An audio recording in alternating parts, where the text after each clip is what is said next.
The rule was simple. Don't stop, don't look back. And whatever you do, don't trust anyone who offers shelter. She broke the rule at dusk. The safe house wasn't supposed to exist. That's what they'd told her. Just a rumor passed in whispers between people who never stayed long enough to be caught. A place that appeared only when there was nowhere else left to run. By the time she reached the tree line, her lungs burned, and her boots were slick with mud. The rain had followed her for miles, relentless, cold, heavy enough to erase footprints. That was good. Rain was a liar's ally. She pushed through wet branches and nearly collided with the door. Not a cabin, not a bunker. A structure cut straight into stone, hidden beneath moss and shadow. Steel frame. Reinforced hinges. No markings. Her chest tightened. This was either salvation or a trap. She raised her hand to knock and froze, because the door opened before she touched it.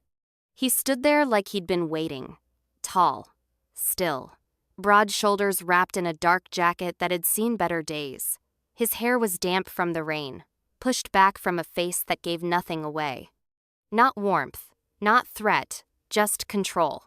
"You're late," he said. Her heart slammed once, hard. Her voice caught. She hadn't planned words. Only movement, only escape. "I don't want trouble." He studied her the way people studied locked doors, assessing strength, not beauty. His gaze flicked to her torn sleeve, the blood at her wrist.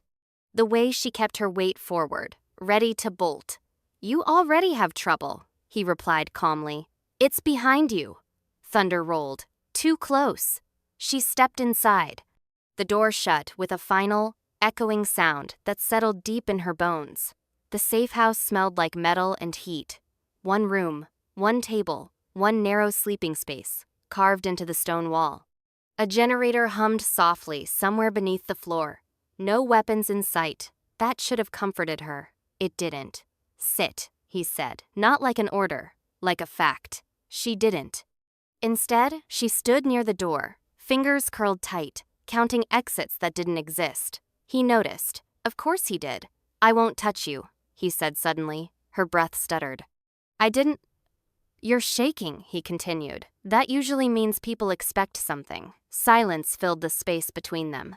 Thick, heavy, loud. She swallowed. "Then why help me?" His jaw tightened, just for a second. "Because if I don't," he said, "you won't survive the night." That should have scared her. What scared her more was the way he stepped back, giving her space. Too much space. Like he was afraid of crossing an invisible line. "Rules," he added. "We'll have them." She laughed softly, despite herself. "You sound like a man who plans to break them." "No," he said. "I sound like a man who already has." Another thunderclap. The lights flickered. Her pulse jumped, and in that moment, something shifted. Not in him, in her. She realized she wasn't afraid of the safe house. She was afraid of staying, and even more afraid of leaving. "If I stay," she asked carefully, "how long?" His eyes met hers. Dark, steady, unreadable. "Until it's no longer dangerous," he said. A lie. She felt it settle in her chest like a warning bell, but exhaustion won. She nodded once. "Fine," she whispered. One night, something moved behind his eyes then. Not hunger, not desire. Restraint. "Good," he said. "Then listen closely." She leaned in without realizing it. "The door locks automatically at midnight," he continued. "Once it does, neither of us can leave." Her stomach dropped. "And if someone finds this place?" she asked. He didn't answer right away. When he did, his voice was low. Then the safe house stops being neutral. Her fingers curled tighter, because she suddenly understood agreeing to stay wasn't the mistake. Believing she had a choice was. If you already feel the tension, tap subscribe. This story is just getting dangerous. Comment Safehouse if you think she made the wrong decision. Midnight didn't arrive with drama. It came quietly. The generator dipped once, the lights steadied, and something in the air changed like the room had drawn a breath and decided not to release it.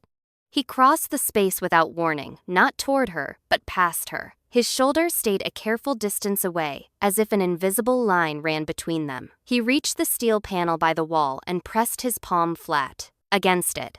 A low click echoed through the stone. Her stomach tightened. That was the lock. Yes, you said midnight. It's close enough. She hugged her arms around herself, more for control than warmth. You planned this. I planned for survival, he said evenly. Yours and mine. She turned to face him fully now. You don't get to decide that for me. No, he agreed. But I do get to decide what happens in my safe house. There it was. The edge. Not dominance, not threat, just certainty. He stepped back again, creating space on purpose. Rule 1, he said. You choose where you sleep. She glanced at the narrow bed carved into the wall, then at the hard floor. You're not sharing, she said. I won't, he replied immediately. That answer came too fast, like it had already been decided. Rule 2, he continued. No questions after lights out. Her brows knit. Why? Because fear grows teeth in the dark. She didn't know what that meant, but her instincts stirred. Rule 3, he said. I don't touch you. Not to restrain, not to comfort, not even if you ask. Her breath caught before she could stop it. That's a strange rule. His gaze dropped, not to her body, to the floor. Barely a second. Then back up. It's necessary. For who? She asked softly. For both of us. Silence stretched. She became aware of her own heartbeat again. The sound of rain sealing them in. The way the air felt heavier now charged. You expect me to feel safe with a man who won't even reach for me if I'm scared? She asked. I expect you to feel alive tomorrow, he said. That's the difference. She studied him, not his strength. That was obvious. But the control, the way he kept his hands open at his sides, the distance he maintained like it mattered. You're afraid of something, she said quietly. Something flickered. That was new. Sleep, he replied instead. She moved to the bed slowly, keeping her eyes on him. He turned away the moment she sat down facing the wall, back rigid, like a sentry who refused rest. The lights dimmed automatically. Darkness settled, not complete, but intimate. Minutes passed, maybe longer. She didn't know. Hey, she whispered. He didn't answer. I said, no questions, he reminded, voice low. Her jaw tightened. She stared at the ceiling carved from stone, feeling the weight of being watched without being touched. That's when she felt it. Not a sound, not a movement. A pull. Low, slow, deliberate. Like something deep inside her had leaned toward him, recognized him before her mind could object. Her fingers curled into the blanket. Across the room, his breathing changed. Just once. Sharp, controlled, as if he felt it too, and was fighting it. Number. Chapter 3. The first crack. She woke to pain. Not sharp, not sudden. The slow, throbbing kind that settles in and refuses to leave. Her wrist burned. She sat up too fast, and the room tilted. The safe house lights were dim, stuck in that in-between state where time felt suspended. She pressed her fingers gently against the bandage she hadn't put there. He had. Memory surfaced in fragments. The rain, the blood, the way she'd refused to let him near her. Yet here it was, cleanly wrapped, tight enough to protect, loose enough to breathe. You're awake, he said from the far side of the room. He hadn't moved closer, not even now. She swallowed. You broke a rule. No, he replied. You were unconscious. Consent changes when survival is involved. Her chest tightened, not with fear, with something warmer. She hated that. More. I didn't feel you, she said. That was intentional. She pushed the blanket aside and stood. The floor was cold beneath her feet. She felt smaller like this, bare and exposed, but he kept his gaze fixed above her shoulder. Another rule. Why are you really here? She asked quietly. Not the safe house, the waiting. He hesitated. That was the first crack. Because I owe a debt, he said. To who? He didn't answer.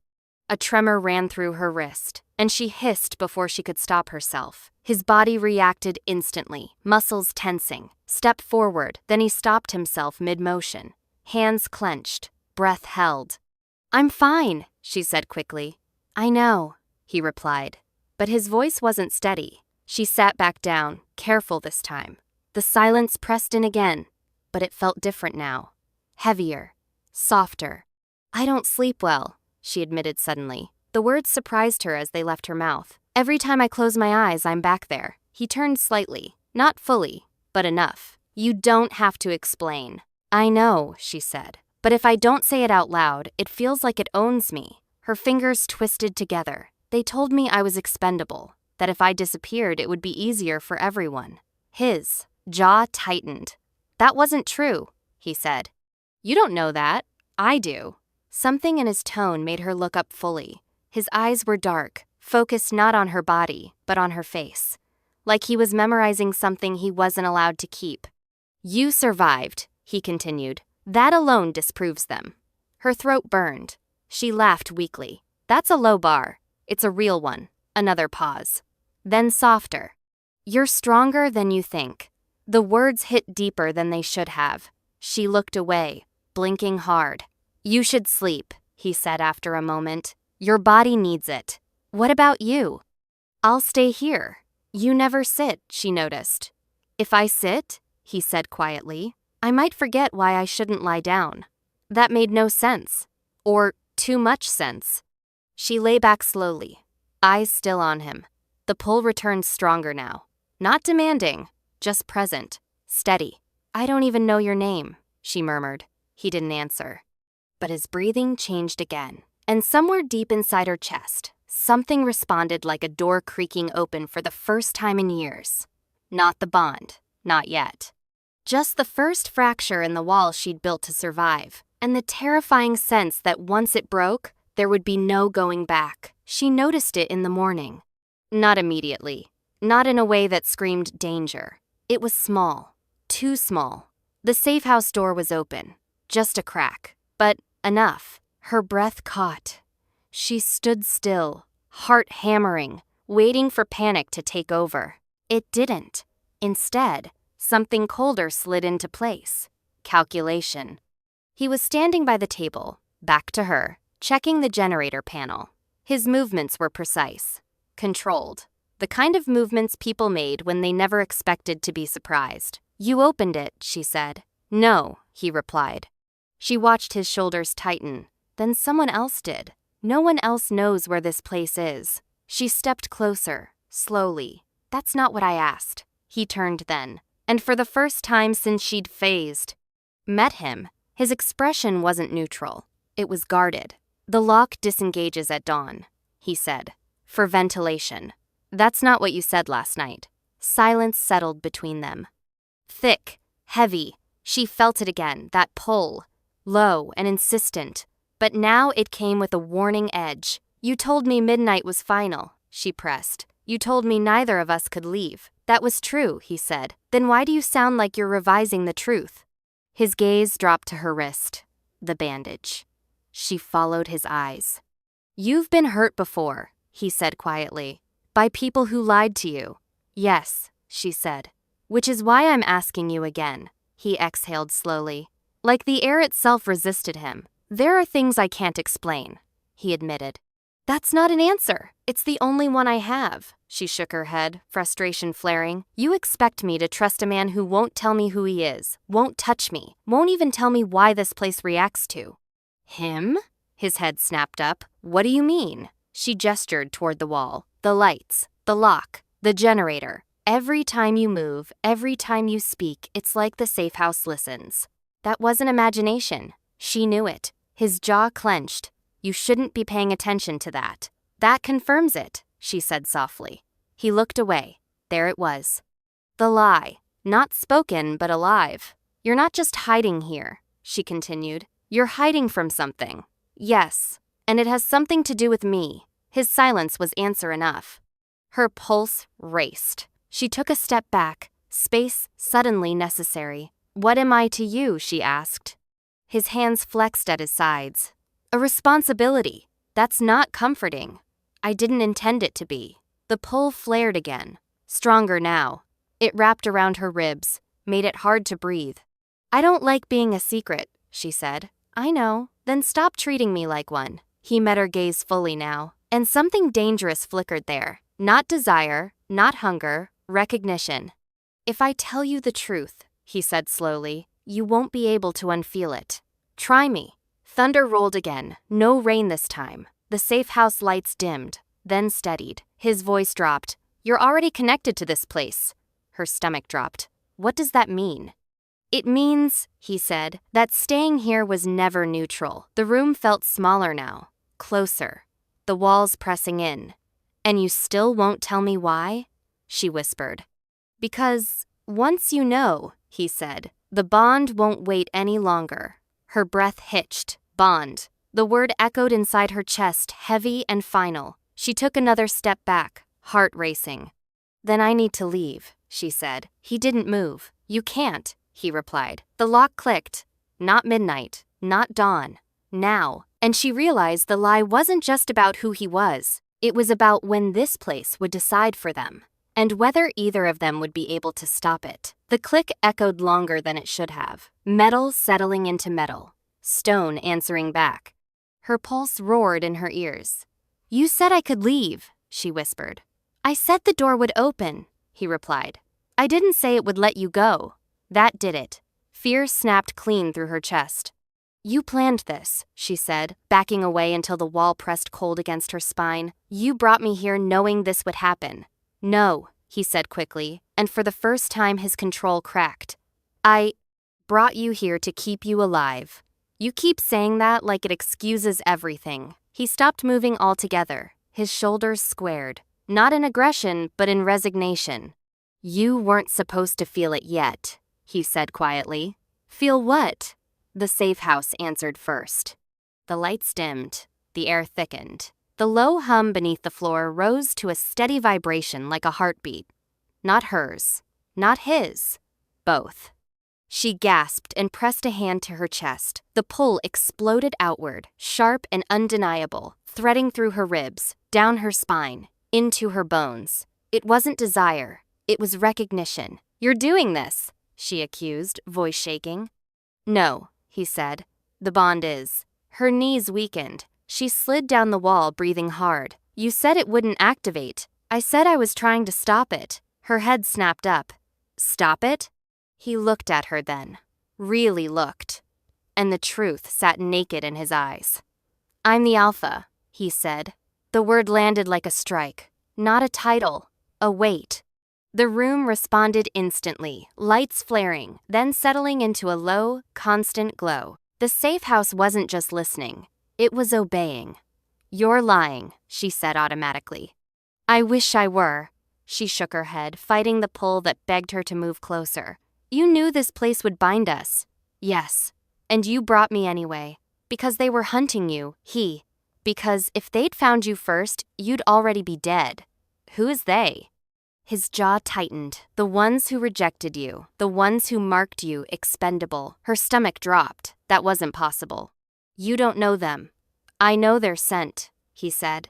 I know what they do to women they don't value. The safe house hummed louder. Her wrist burned beneath the bandage. She cried out before she could stop.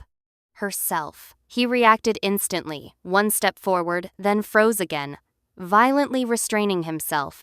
I won't touch you, he said through clenched teeth. Not like this. Tears blurred her vision. You don't get points for restraint after trapping me. I never wanted to claim you, he said hoarsely. I wanted to give you time. Time for what? For you to choose. She laughed, sharp and broken. Choose what? You or death? His expression twisted. Choose me or no one. The bond surged again, stronger now, wrapping tight around her chest. It wasn't forcing, it was waiting, and that terrified her more than force ever could. So what happens now? She whispered. He turned away. Now, he said. You decide whether you run from the bond or let it finish waking up. The safe house lights flared once, warning or promise. She couldn't tell, but she knew one thing with sickening clarity. This wasn't a rescue. It was a turning point. And whatever she chose next would change not just who she trusted, but who she belonged to. The door opened at dawn. Not gently, not with permission. The safe house exhaled like it was letting go of a secret. Cold air rushed in. She flinched, but didn't move. He stood between her and the exit, back straight, head bowed like a guard who had already lost the battle. "You can go," he said. Her chest tightened. Just like that? Yes. The bond inside her stirred, confused, aching, unfinished. She ignored it. "Why now?" she asked. "Because if you stay another hour," he replied, "it won't be your choice anymore." That sounded like honesty too late. She stepped past him, close enough to feel heat radiating from his skin. He didn't reach for her. He didn't even turn. That hurt more than being held.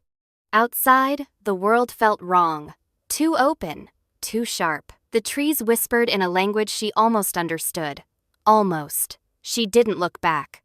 She walked until her legs burned, until the poles stretched thin and screaming inside her chest, until tears blurred the path ahead. By the time they found her, she was too tired to run.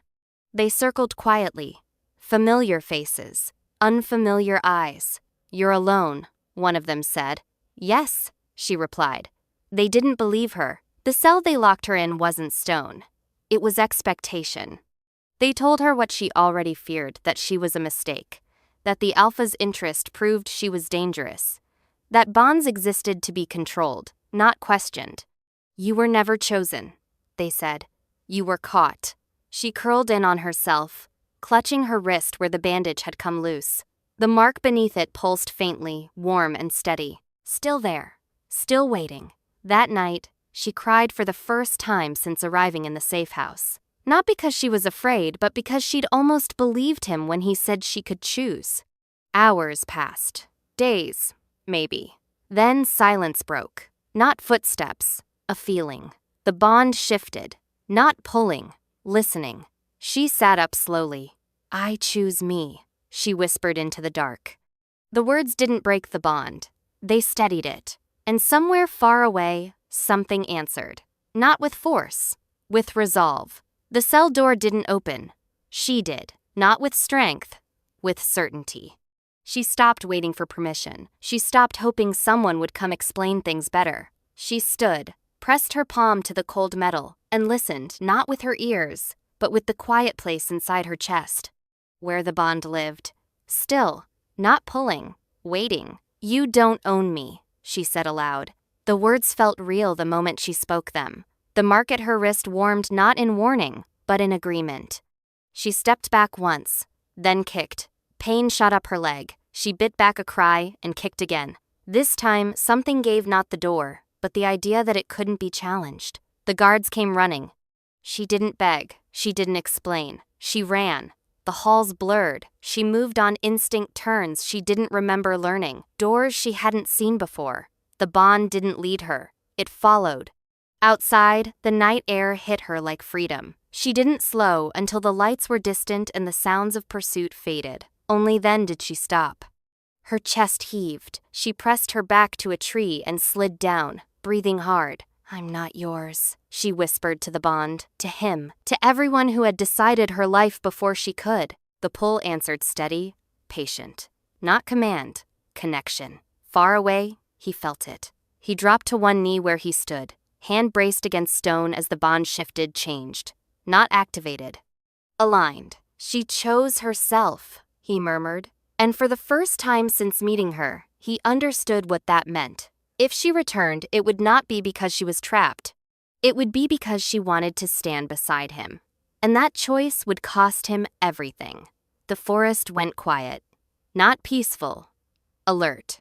She felt it before she heard it, the way the air tightened, the way the bond lifted its head inside her chest, like it had been waiting for this moment. Footsteps. No many.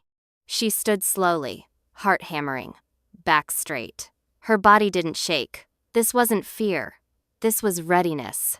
They emerged from the trees in a half circle, faces hard, eyes sharp. They weren't here to talk. "You ran," one of them said. "Yes," she replied. "That makes you a threat." She lifted her chin. "So does lying." The bond pulsed once, strong. Behind them, the ground shifted. A low vibration rolled through the forest, deep enough to be felt more than heard. He arrived without sound. One moment the space behind her was empty. The next, it wasn't. She didn't turn. She didn't need to. The bond didn't pull her toward him this time. It rooted her. "Step away from her," he said. Not loud, not angry, final. They turned slowly, fear flickering despite themselves. "Alpha, you broke neutrality." "No," he replied. "You did." He moved then not toward them, but beside her. He stopped close, but not touching. His presence wrapped around her like a shield he refused to close without permission. "She left by choice," he continued. "You pursued her. That ends now. She carries your bond," one of them argued. "That makes her yours." He looked at her then, waited, not for obedience, for consent. She felt it clear as breath. He would not claim her unless she stepped forward, unless she chose. The forest held its breath. She took one step closer to him, not into him, beside him. "I'm not owned," she said clearly. "I'm aligned." The bond surged, not wild, not violent, activated, warm, lightning quiet. He inhaled sharply but didn't move. His restraint held even now. "I choose him," she said, "but I also choose myself." The words settled between them like law. The air answered. Those who had come for her stepped back, not because he forced them, because the bond recognized balance. When he finally reached for her, it was slow, deliberate. He stopped inches away. "May I?" he asked. She nodded. His hand closed gently over her wrist, over the mark. Not claiming, acknowledging. The forest exhaled. The bond sealed not with dominance, but with mutual ground. And in that moment, she understood. This wasn't the end of danger. It was the beginning of standing where she chose to stand. With him. Not behind him, not beneath him, beside him. The forest didn't cheer. It settled. Like something ancient had been watching and finally decided to rest. They left together at first light, not in triumph, not in secrecy, just movement. Two figures walking the same direction by choice. The bond stayed quiet now. Not gone. Present. A shared pulse. The pack watched from a distance. No one stopped them. No one followed. Some lines, once redrawn, were not challenged twice. At the edge of the territory, she stopped. "This is where I decide again," she said. He didn't answer right away. He turned to face her fully and stepped back half a pace, giving space even now. "You never stopped deciding," he said. She studied him. Not the alpha, not the power. The man who had refused to touch her when it would have been easy. The man who had waited when claiming would have been simpler. "I don't know what comes next," she admitted. "Neither do I," he replied. "But I know what I won't do. And that is?" "I won't cage you," he said. "Not with protection, not with promises, not even with the bond." The bond warmed, not flaring, not pulling. Agreeing. She smiled faintly. "Then I'll stay." His breath caught. "Not because I belong," she continued, "but because I choose to build something that doesn't erase me." He nodded once, solemn, honest. "Then I'll stand where you stand." They didn't kiss. They didn't need to. The promise wasn't in touch. It was in restraint. They turned and walked forward, together into a future that wasn't safe, wasn't simple, and wasn't written yet. But it was chosen. And that was enough. If you stayed to the end, subscribe. Stories like this don't end. They evolve. Comment, "I choose" if this story spoke to you. And if you want the sequel, you already know what to do. See you in our next story.